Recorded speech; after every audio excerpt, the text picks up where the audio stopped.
This video classroom lesson is sponsored by Transmission Bench.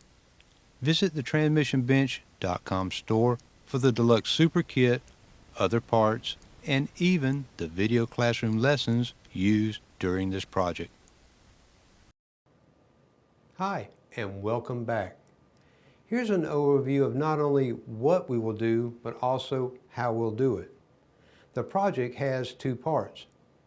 Part 1 is an introduction to the workspace, tools, and the transmission disassembly. Part 2 introduces replacement parts and discusses common problem areas while moving step by step through the reassembly. The lessons in each part usually last only a few minutes and cover one or two areas of the transmission at a time. This way, you can always find a convenient place to pause and start again later.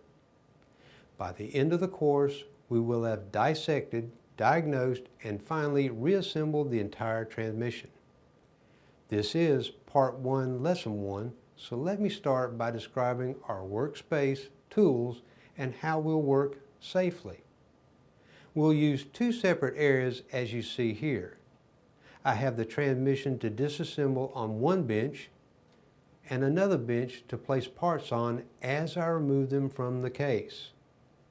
Try to duplicate this separate area as close as you can in your work area because it's important you set the parts so they remain in order without being disturbed.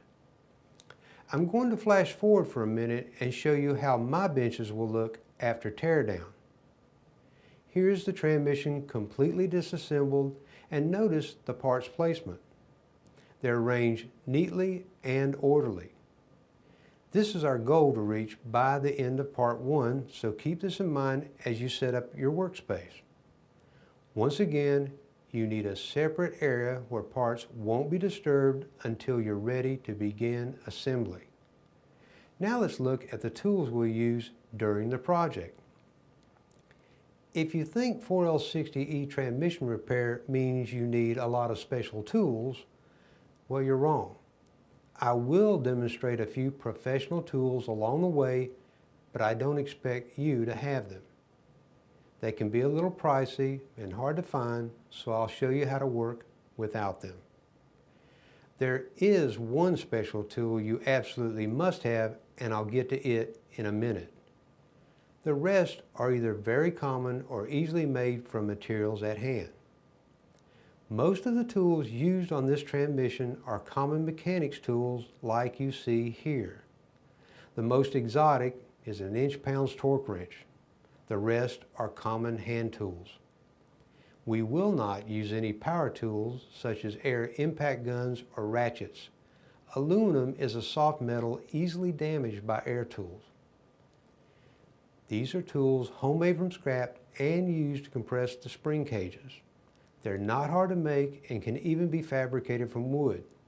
We'll build and use them in Part 2.